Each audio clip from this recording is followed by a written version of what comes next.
Bonjour, nous sommes sur la chaîne Perdition idéologique. C'est une chaîne qui a été créée pour renforcer les analyses que nous faisons sur le blog Perdition idéologique. Et sur cette chaîne, nous parlons des idéologies qui circulent dans l'espace social. Aujourd'hui, nous allons continuer ces discussions et j'ai un grand honneur d'inviter aujourd'hui le grand historien que la plupart des auditeurs et des spectateurs connaissent, Georges Bensoussan, qui est l'auteur de nombreux ouvrages sur l'histoire de la Shoah, sur l'histoire des Juifs en règle générale, les Juifs européens, les Juifs et les pays arabes. C'est un auteur d'une fondamentale et monumentale histoire, une histoire intellectuelle et politique du sionisme qu'on cite rarement lorsqu'on parle de ses ouvrages.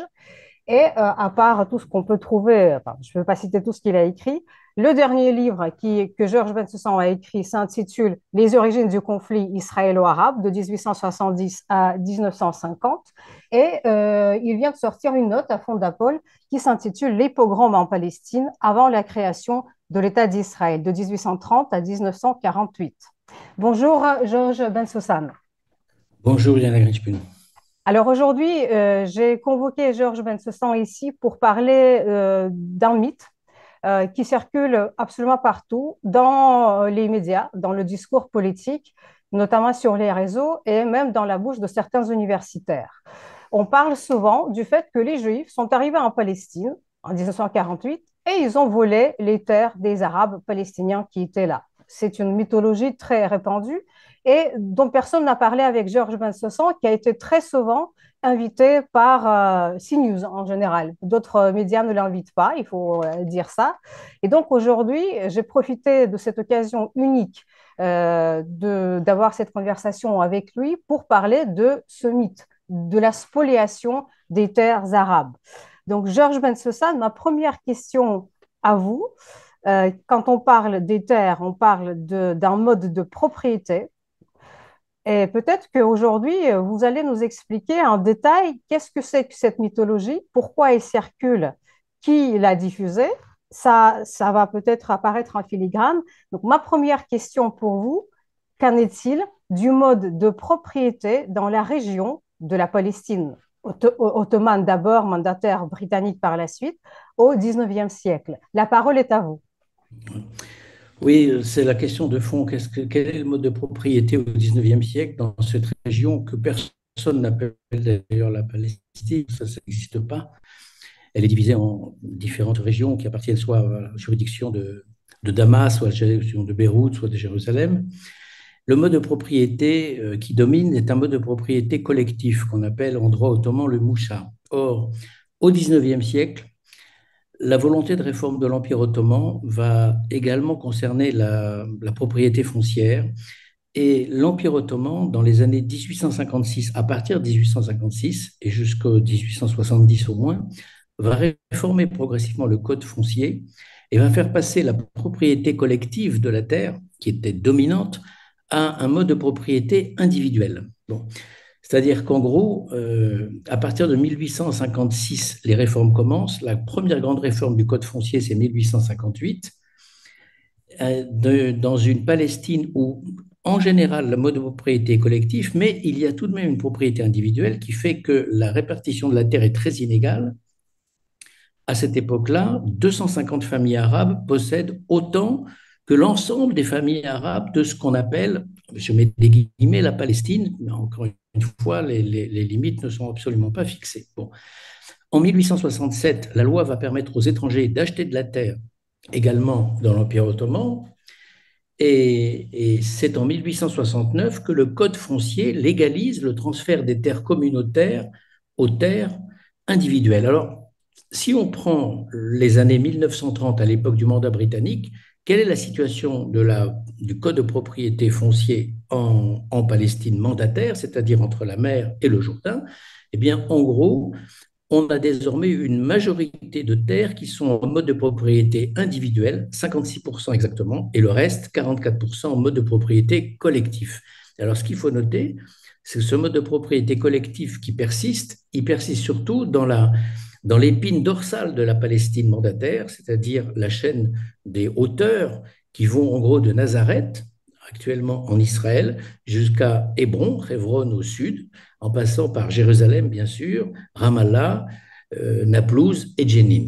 Là, c'est le mode de propriété collectif qui l'emporte, et c'est ce qui explique d'ailleurs que les Juifs, comme tous les autres étrangers d'ailleurs dans la région, ne peuvent pas acheter de terres, parce qu'ils ne peuvent pas acheter des terres qui appartiennent au village, ils peuvent acheter des terres qui appartiennent à des propriétaires privés.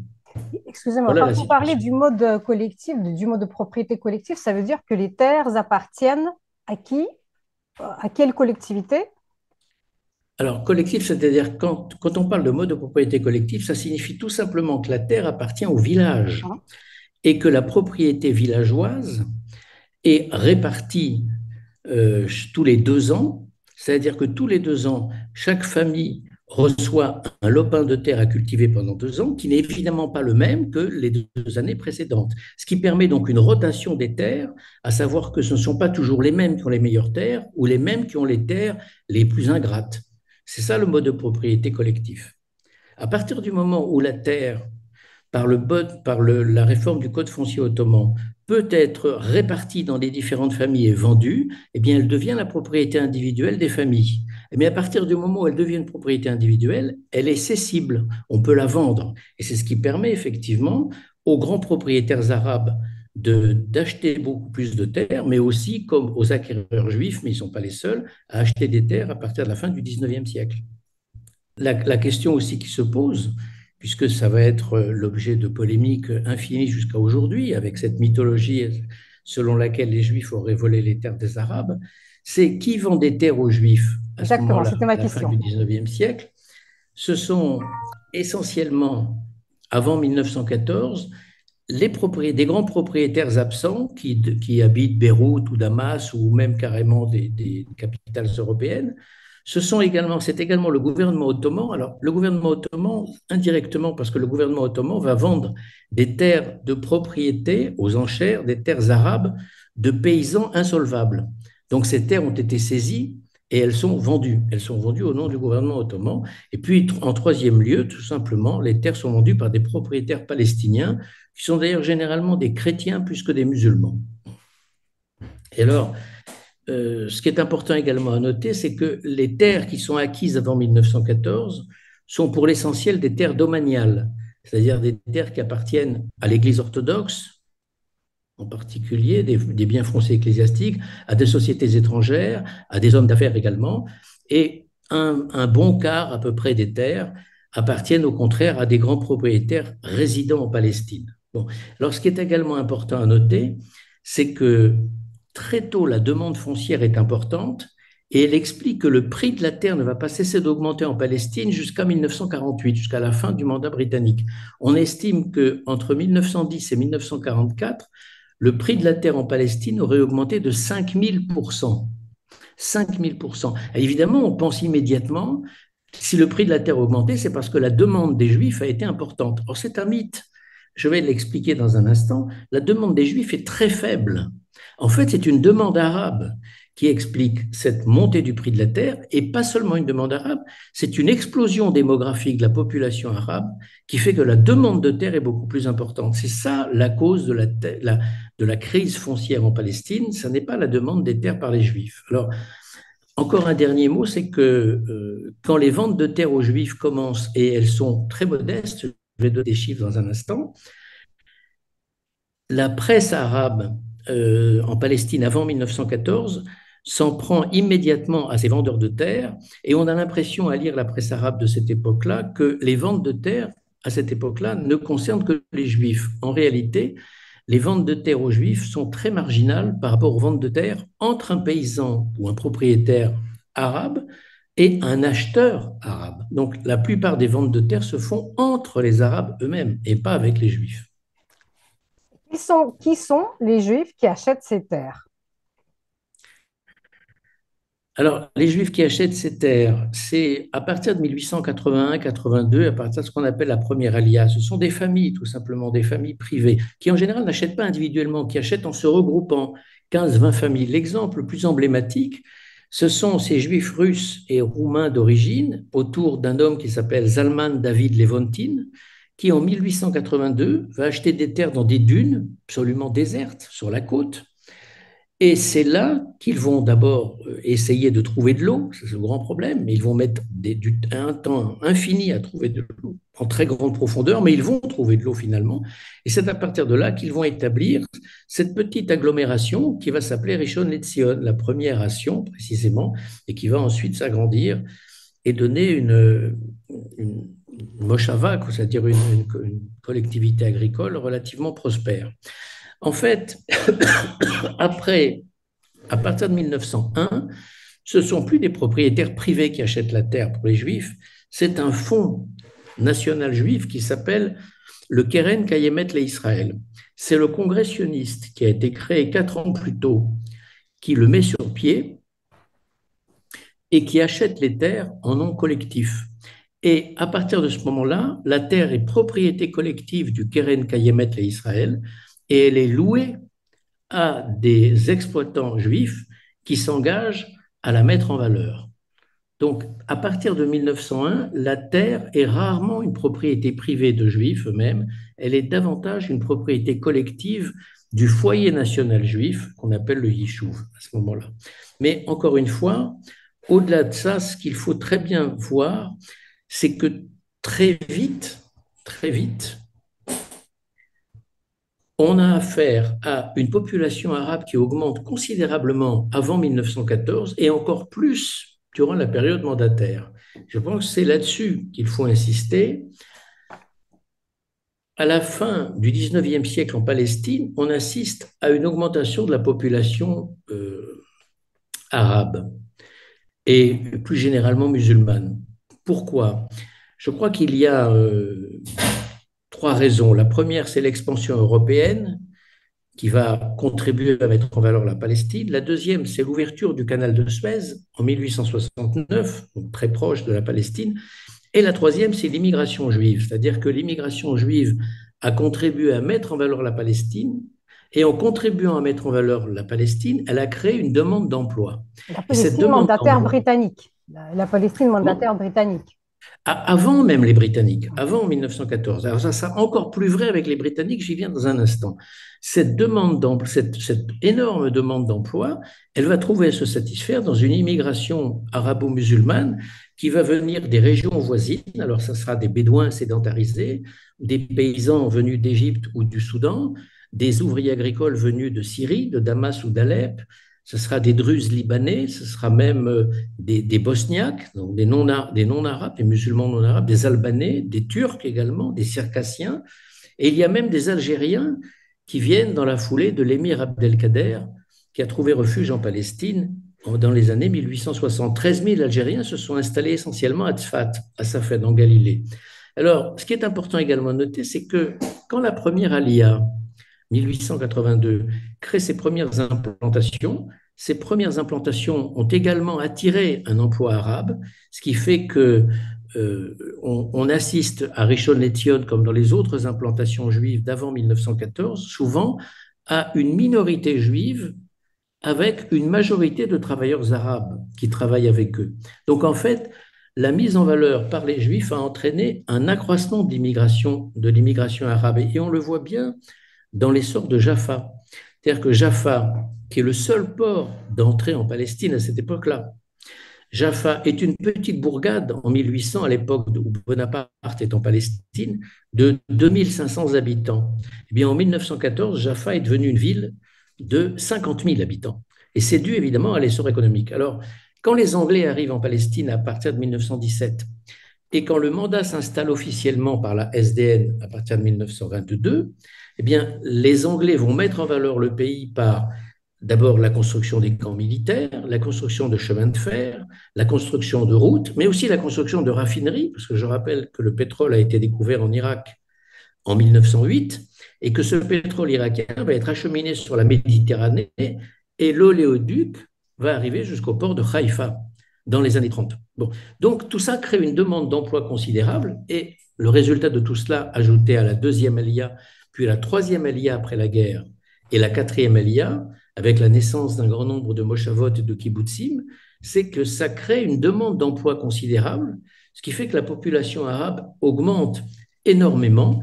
Et on a un chiffre qui est quand même frappant et qui est à l'origine de la crise foncière arabe qui démolit effectivement ce mythe des Juifs voleurs de terre, c'est que la Palestine arabe, la Palestine mandataire, entre 1922 et 1942, passe de 600 000 habitants à 1 200 000.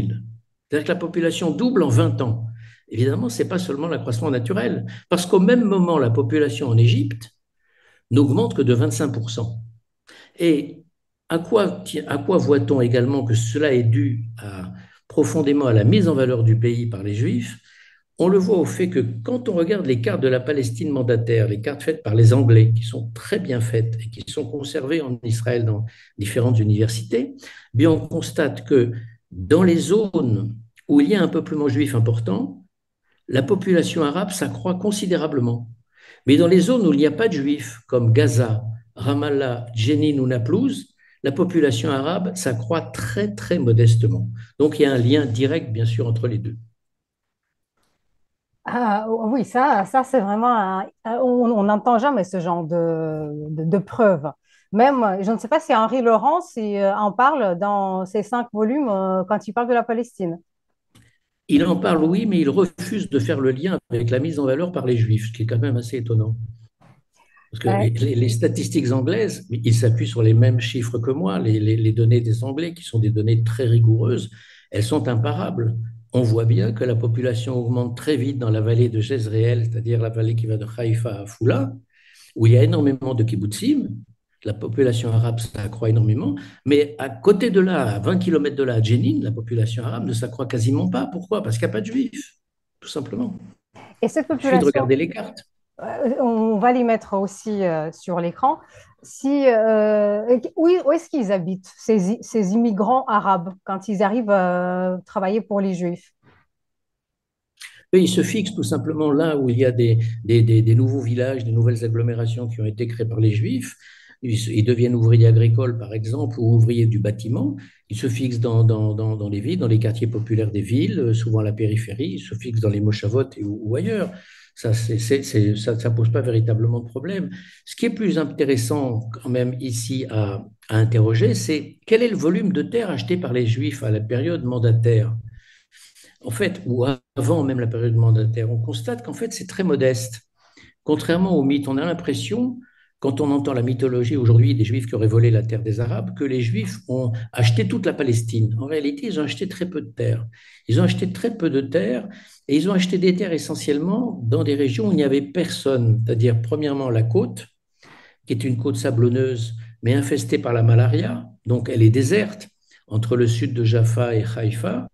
La vallée de Jezreel, là, en revanche, c'était davantage peuplé, et ce sont des terres qui ont été vendues par des propriétaires souvent d'origine palestinienne ou libanaise. Et dans la vallée du Jourdain, là, en revanche, c'était la même chose. Ce sont des terres inhabitées. Les conditions climatiques sont extrêmement dures parce qu'on est là souvent sous le niveau de la mer. Donc, les conditions climatiques sont très dures et les conditions d'hygiène également, les conditions d'épidémie sont extrêmement mauvaises sur le fond.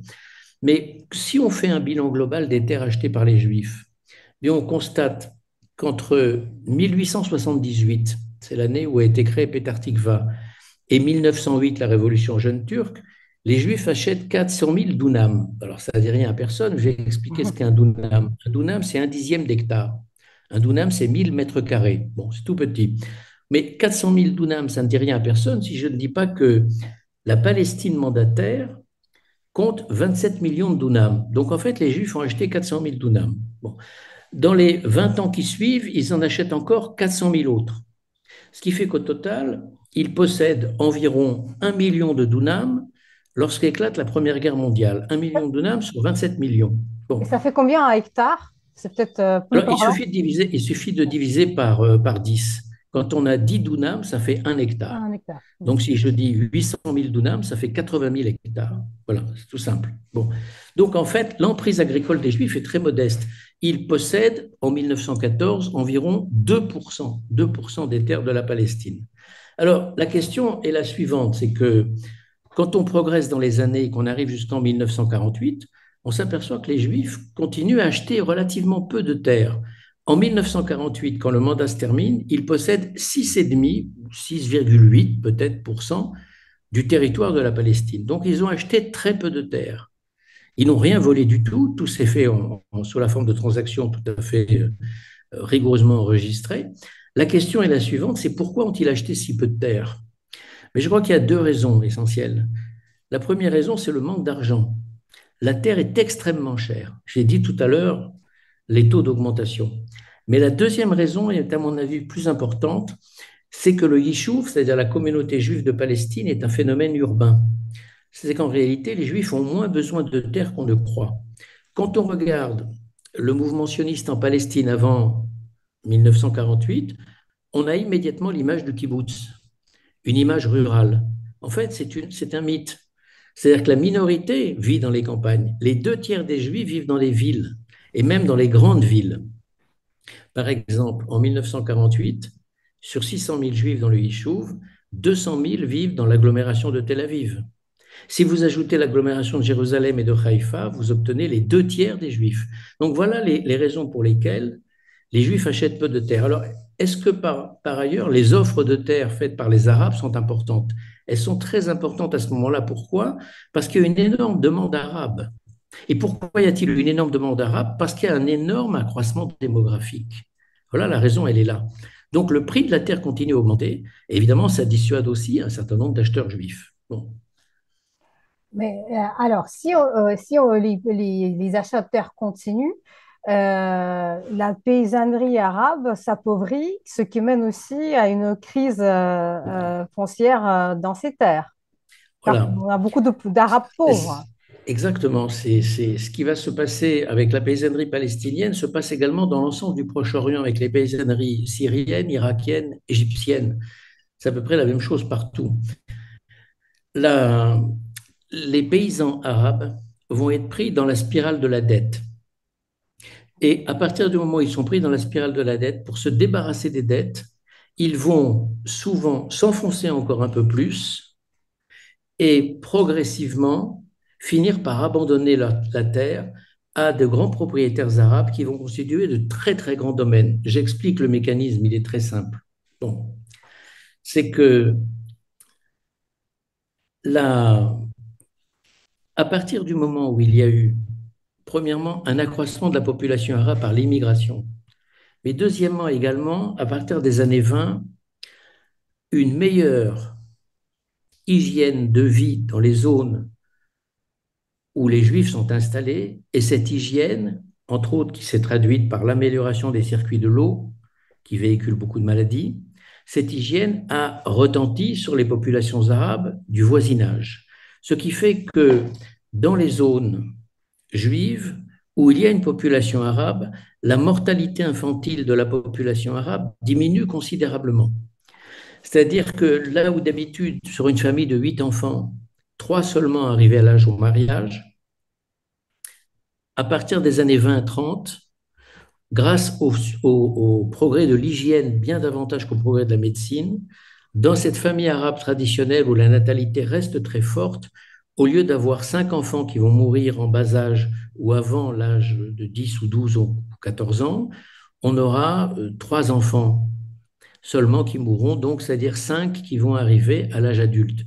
C'est-à-dire que la famille arabe traditionnelle va augmenter de volume. C'est-à-dire que pour le paysan arabe, il y a nécessité pour lui de trouver de nouveaux revenus. Et trouver de nouveaux revenus, ça signifie soit acheter un nouveau lopin de terre, soit louer un nouveau lopin de terre pour le cultiver, pour faire vivre sa famille précisément. Mais le problème, et c'est là l'entrée dans la crise, le problème, c'est que les conditions d'exploitation de la paysannerie arabe sont extrêmement difficiles, extrêmement dures. Je veux dire par là que les conditions imposées par les propriétaires arabes sont des conditions léonines, des conditions violentes. Je donnerai ici 2 exemples. Premièrement, la paysannerie arabe, souvent n'est pas propriétaire de la terre, c'est une terre qu'elle loue, mais elle ne loue pas qu'en tant que fermier, elle la loue en tant que métayer. Donc la majorité des contrats fonciers sont des contrats de métayage. Or, les contrats de métayage sont des contrats léonins qui font que l'exploitant agricole doit au propriétaire chaque année la moitié de la récolte ou la moitié du bétail. C'est considérable. Deuxièmement, quand un exploitant arabe a besoin de s'agrandir pour faire vivre une famille plus nombreuse, il va tenter, par exemple, de prendre un nouveau lopin où il va s'endetter pour cela. Et s'il s'endette, il faut savoir qu'il n'a pas recours à un système bancaire moderne traditionnel. Il a recours au système de l'usure. Et les taux d'usure sont des taux écrasants qui ne laissent absolument aucune chance à celui qui s'endette. C'est-à-dire que les taux de l'usure tournent aux environs de 40%. Le résultat, c'est que pour un exploitant arabe lambda, si vous voulez, à partir du moment où il entre dans la spirale de la dette, il a presque aucune chance de s'en sortir. Et donc, au bout d'un certain nombre d'années, relativement peu d'années d'ailleurs, il va liquider le bail ou il va liquider sa terre et la vendre et il va rejoindre le prolétariat qui vient des campagnes, qui va s'agglutiner dans les bidonvilles, autour des grandes villes, en particulier autour de Haïfa par exemple, où il y a une grosse demande d'emploi liée à l'industrie. Voilà le mécanisme de la crise foncière. Mais encore une fois, cette crise foncière est-elle due aux Juifs? Non, elle est due pour l'essentiel aux transactions qui ont lieu avec les propriétaires arabes parce que dans les années 30 de la période mandataire, sur 100 transactions foncières dans les campagnes, 70 à 75% des transactions se font d'un vendeur arabe à un acheteur arabe. Et les Juifs ne sont pas impliqués. Dans 25% des cas environ, les Juifs sont impliqués. Ils ne sont donc pas la cause de la misère de la paysannerie arabe. D'autant que cette misère, encore une fois, il faut la comparer avec ce qui se passe en Syrie, en Irak et en Égypte au même moment, c'est la même. Ou alors là, en revanche, il n'y a pas de mouvement sioniste en Égypte, en Irak ou en Syrie qui pourrait être rendu responsable. Alors, tout ce développement pose aussi la question de savoir comment, à partir de la période mandataire, l'exécutif arabe a-t-il réagi face aux ventes de terres? Alors, quand on pose la question, forcément, on se dit, mais finalement, les ventes de terres ont toutes lieu entre des vendeurs arabes et des acheteurs juifs. Non, je viens de le dire à l'instant, j'ai donné des chiffres, pas la peine de les répéter. En fait, on a ce sentiment-là. Pourquoi? Parce que la réaction de l'exécutif arabe de Palestine, qui s'est mise en place au début des années 20 et qui va être progressivement confisquée par le moufti de Jérusalem, Amin al-Husseini, qui a été nommé à ce poste par les Anglais en 1921 et qui va capter à son profit et au profit de son clan, le clan des Husseini dans la région de Jérusalem, l'essentiel du nationalisme palestinien qui est en train d'émerger à ce moment-là. Eh bien, l'exécutif arabe, le haut comité arabe, c'est comme ça qu'on l'appelle, va émettre des interdictions de vendre répétées d'année en année. Et très précisément, le moufti de Jérusalem, qui est donc en charge des affaires religieuses, en 1934, il émet une fatwa qui condamne les vendeurs de terre, c'est-à-dire que qui vend de la terre aux juifs commet un crime contre l'islam. Bon. Mais en revanche, il n'émet pas de fatwa contre les vendeurs de terre à des vendeurs, à des acheteurs arabes. Or, ce qui est frappant, c'est qu'on constate qu'en 1925, 9 ans avant, l'imam de Gaza avait déjà émis une fatwa contre les vendeurs de terre. Et on constate simplement, quand on regarde toute cette histoire sur une longue période, que les fatwas s'enchaînent les unes après les autres, que les condamnations s'enchaînent les unes après les autres, et finalement, elles sont inefficaces. La preuve, c'est qu'elles sont répétées d'année en année. Donc, en fait, elles ne sont pas écoutées.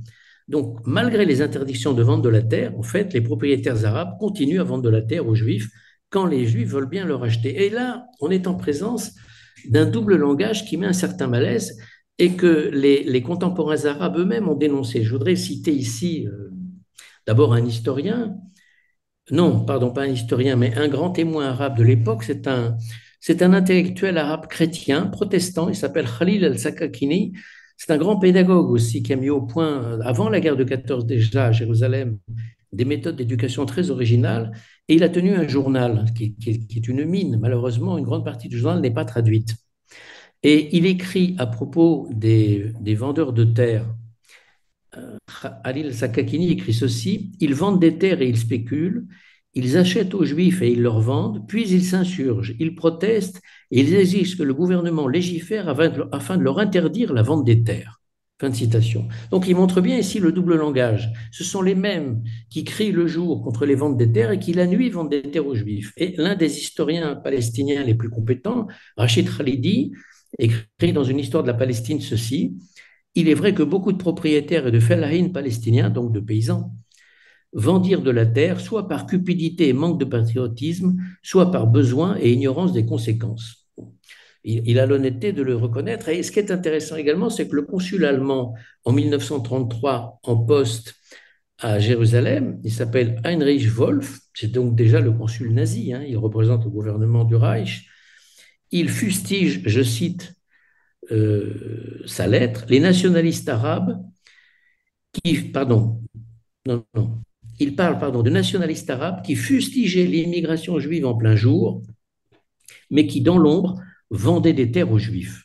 Point. Fin de citation. On pourrait comme ça multiplier les exemples qui montrent ce double langage. Alors, ce double langage, quand même, ça va beaucoup plus loin qu'un simple constat d'hypocrisie. C'est qu'on constate que dans les années 20 de la période mandataire, un quart des membres de l'exécutif arabe en Palestine, ce fameux haut comité arabe dont je viens de parler, un quart des membres étaient impliqués dans des ventes de terres aux juifs, et y compris de hautes personnalités, en particulier Moussa Kazim al-Husseini, qui était président de l'exécutif arabe entre 1920 et 1934, lui-même a vendu des terres aux juifs.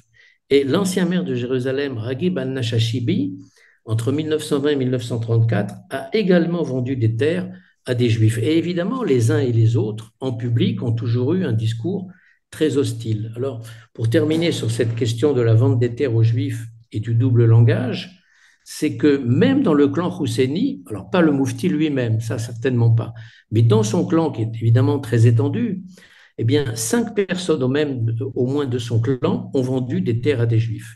Et ce qui est frappant encore, et je terminerai là-dessus, c'est que quand les Anglais édictent le troisième livre blanc sur la Palestine en 1939, ce troisième livre blanc prévoit que les ventes de terres à des juifs ne pourront plus avoir lieu que sur 5% du territoire de la Palestine. Eh bien, malgré les interdictions qui sont cette fois émises par les Anglais, et pas seulement par les autorités du Haut Comité arabe, eh bien, malgré l'interdiction des Anglais, les vendeurs arabes sont toujours aussi nombreux à tenter leur chance auprès d'éventuels acquéreurs juifs.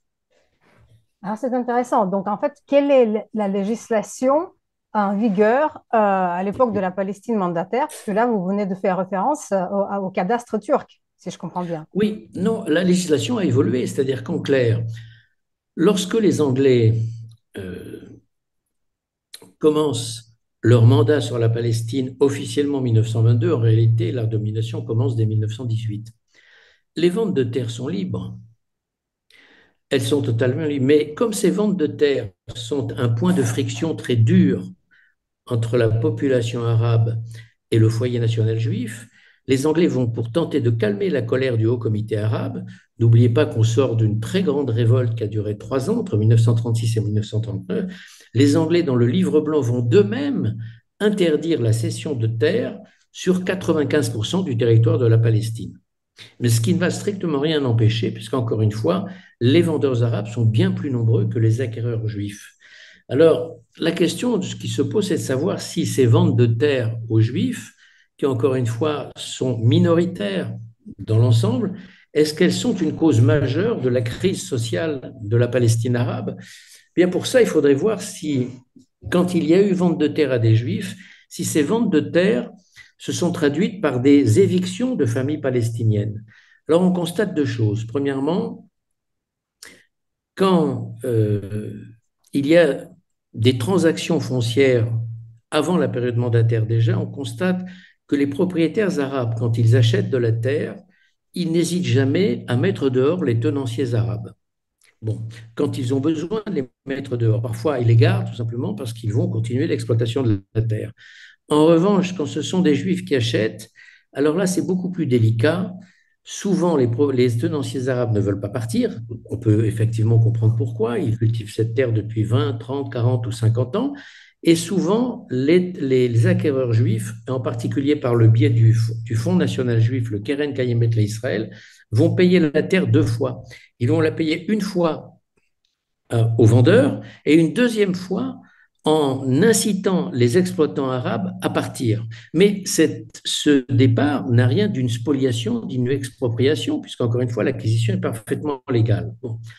Mais quand on arrive à la période mandataire, on constate que jusqu'à la fin des années 30 et même jusqu'en 1948, ce ne sont pas des milliers et des milliers de familles arabes qui ont dû partir à cause d'une acquisition faite par des juifs, ce sont au grand maximum 1 millier, pas plus, de familles arabes qui ont été obligées de partir. Mais encore une fois, qui n'ont pas été expropriées, qui n'ont pas été spoliées. Rien n'a été volé, tout a été acheté parfaitement légalement.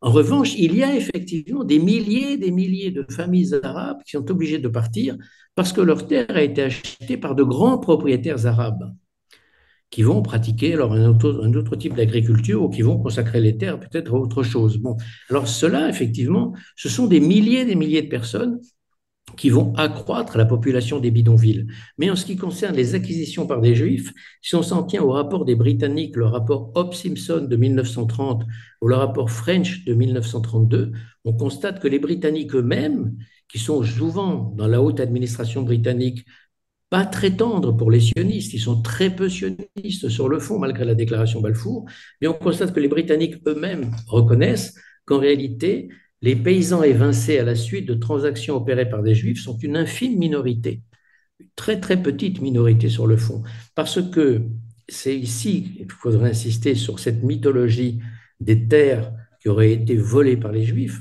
En réalité, cette mythologie, elle prospère parce que le facteur crucial de la crise de la paysannerie arabe n'est pas vu. Le facteur crucial, ce n'est pas l'arrivée des Juifs. Encore une fois, le Yishuv est un phénomène urbain. Les Juifs ont beaucoup moins besoin de terre qu'on ne croit. Le facteur crucial, c'est la démographie. Et cette démographie qui est spectaculaire, cet accroissement de la population double en 20 ans, je rappelle le chiffre, elle double en 20 ans. On ne trouve ça ni en Syrie, ni en Égypte, ni en Irak, ni au Liban. C'est seulement la Palestine. Ça ne peut produire forcément qu'une misère accrue et qu'une prolétarisation accrue. Effectivement, on entre, et Henri Laurence le dit très bien dans son livre, son histoire de la Palestine, on entre, c'est la formule est de lui, on entre à la fin des années 30 dans le surpeuplement contemporain. Et il a raison d'employer ce terme. Et donc ces familles arabes dont la taille s'est accrue, j'ai dit pourquoi tout à l'heure, qui ne peuvent plus faire face à leurs charges, le prix de la terre est de plus en plus inabordable, ces familles arabes s'engouffrent dans la spirale de la dette qui les mène progressivement à un moment ou à un autre à abandonner l'exploitation de la terre, à devenir ouvrières agricoles ou tout simplement à quitter même la campagne pour rejoindre le prolétariat urbain. Donc en fait, le gros de l'explication de la crise de la paysannerie arabe, ça n'est pas sur le fond l'arrivée du mouvement sioniste, qui est un mouvement bien plus citadin qu'on ne le croit, parce qu'on est prisonnier de l'image lyrique et mythique du kibbutz. C'est d'abord et avant tout le facteur démographique. Un facteur démographique qui, là, effectivement, est aussi la conséquence, malgré tout, du sionisme, parce que c'est la mise en valeur de la Palestine sur le plan économique qui a attiré énormément d'immigration arabe de tous les environs, depuis la Syrie, de l'Irak jusqu'à l'Égypte et le Liban, bien sûr, sans oublier le Liban, et qui a donc aggravé la crise démographique et donc forcément la crise foncière et paysanne, voilà, pour l'essentiel. Et la dernière question, quand le partage est proposé et quand le partage est entériné par la Société des Oui. Nations à l'époque, est-ce que Hum. ce partage tient compte des actes d'achat des terres qui ont été vendues par les Arabes palestiniens aux Juifs sionistes qui ont commencé à les acheter à partir du 19e siècle?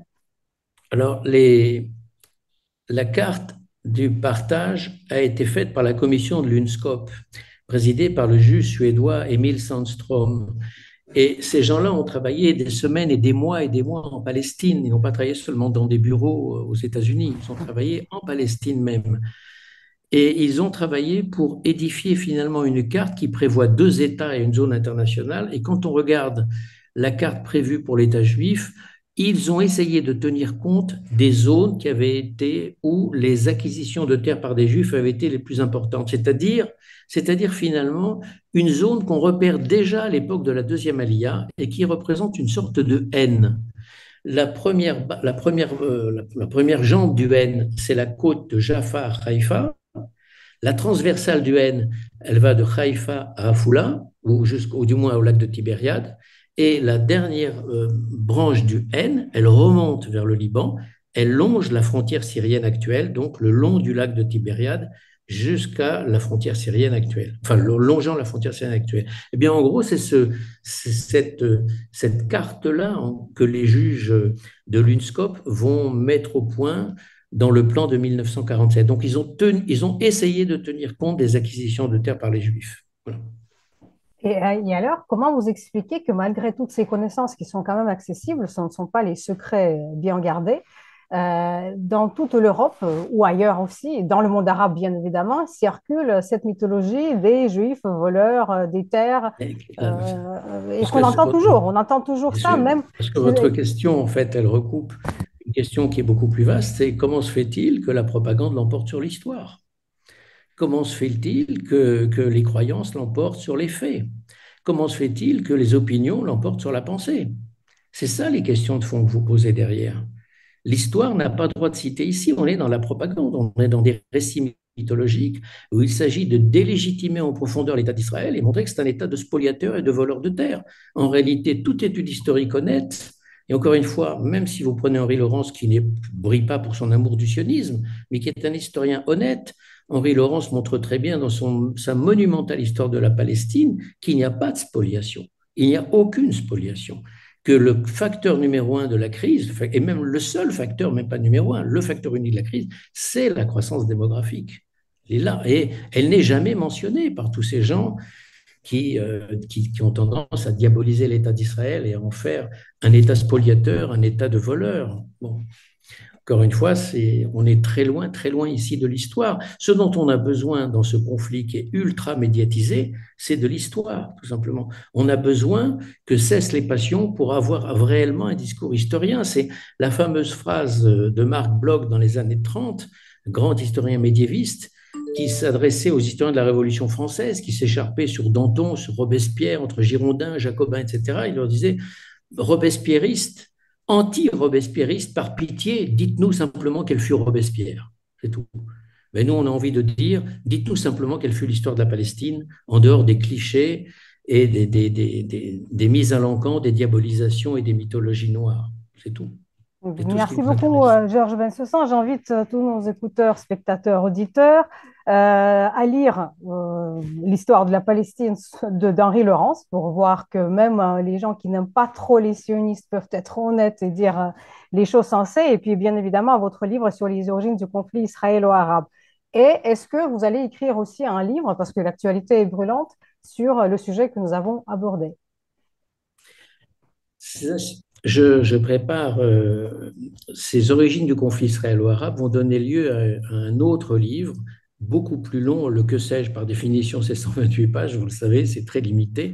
Un livre qui sera infiniment plus long et qui va entrer vraiment dans les détails des origines du conflit jusqu'en 1950, jusqu'à la création d'Israël et à la Nakba. Oui, donc théoriquement pour fin 2025. Voilà. Alors, nous l'attendons avec impatience. Merci beaucoup, Georges Bensoussan, Merci pour à votre vous. lumière.